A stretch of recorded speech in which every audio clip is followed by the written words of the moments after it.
welcome back to Freedom in a Budget. I've gotten lots of questions on how I save so much money on my utility bill.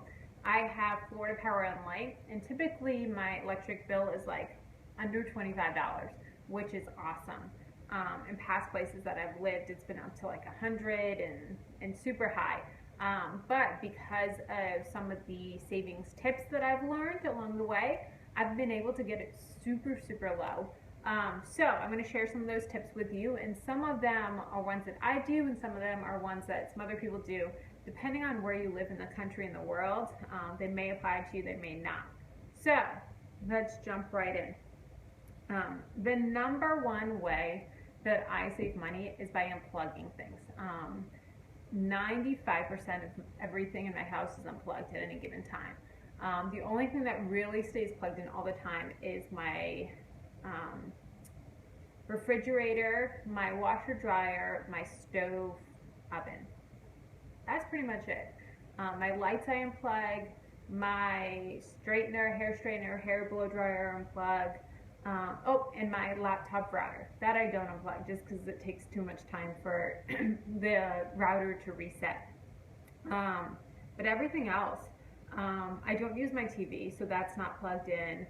A lot of things I have on power strip, so I'm able to just unplug the power strip and then everything in it becomes unplugged. So that is a huge, huge money saver. They estimate that it's like around 10% of your bill is things that are plugged in, just being idled and not in use. So that's the big one. The next one is natural light.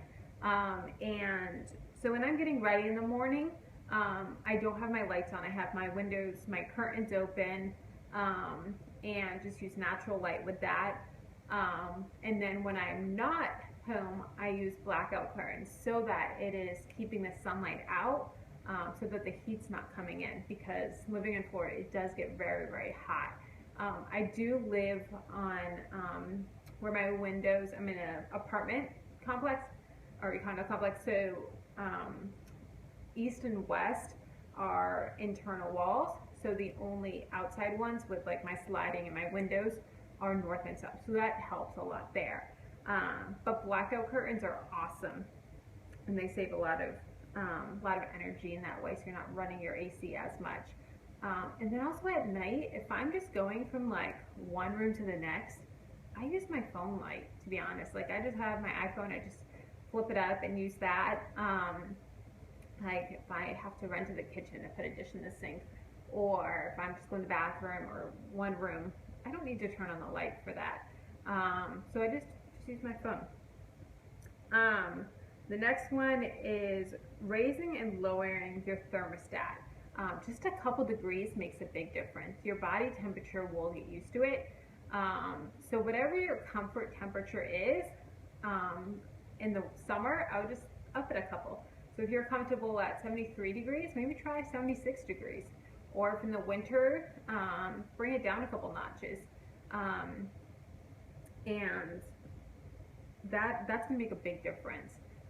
When you're super hot also in the summer, what I'll do is I'll drink an ice cool glass of water, and that's going to help bring the body temperature down and help you be more comfortable. I don't use air conditioning very often. A lot of people make fun of me for that because I'm always cold, and so a lot of times my AC isn't on at all. I think I've turned it on like 3 or 4 times this year total. So typically it's about 80 something degrees in my house, but I just drink cold water and it brings my body temperature down. I do have a couple fans that stay on during the night while I sleep, but you totally get used to it. Alright, next thing is wait for full loads. So when you're doing your washing, your clothes or your dishwasher, make sure you wait till it's full. I used to have some Brazilian roommates, and when they first came to the US, they had never done laundry before. And because I always had people that did it for them, and so they would wash like 2 shirts, and I was like, no, we have to wait till it's full, because it's going to use the same amount of water, same amount of everything, so wait till it's full. Next thing is, if you can hand wash and hand dry, do it. I actually hand dry 90% of my clothes. And it saves the clothes, it makes them last longer, it saves them energy. And I just put them up on the hangers themselves, and I have a little rack out in my patio that they go on, and then I have the like ones that like college student uses where the clothes hang over. I have two of those in my patio, and I love them. And it may take a little bit of time when you're switching over your clothes from the washer to dryer, but you know what? When your laundry's done and dry, you just take them off and put them in your closet. Super easy. Next thing is electric blanket. In the winter, when it does get chilly, rather than putting your heat on for your whole house, I just use an electric blanket. That way my bed is nice and cozy and warm.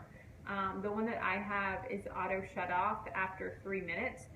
Or I'm sorry, not after 3 minutes, 3 hours.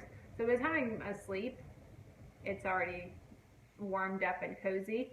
And then if I get cold during the night, I can just switch it back on.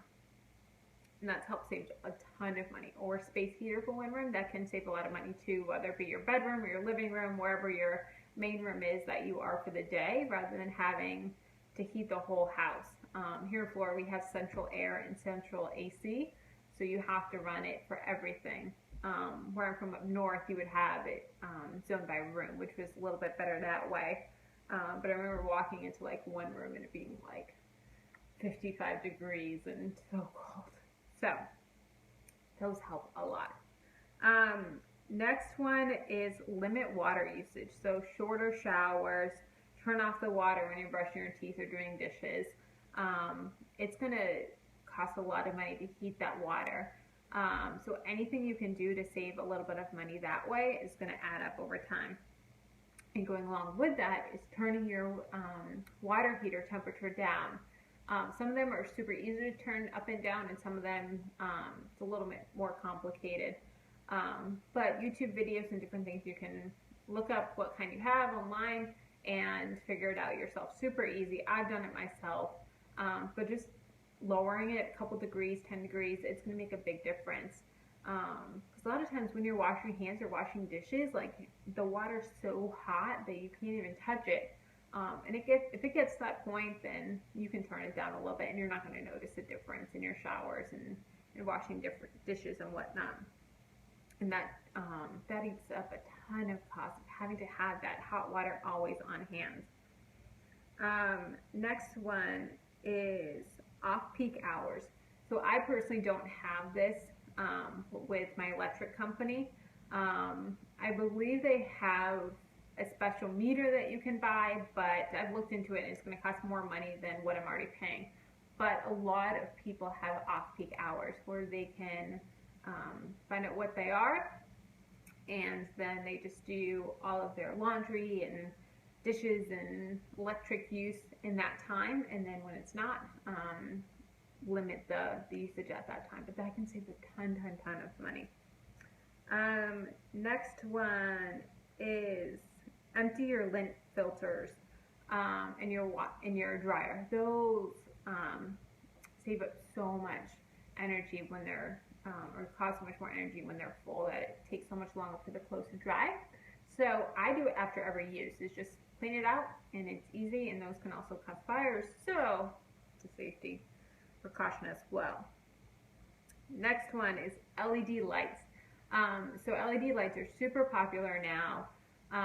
They do cost a little bit more money up front, but their usage per unit, or however the electric company calculates it, it's so much less than normal lights.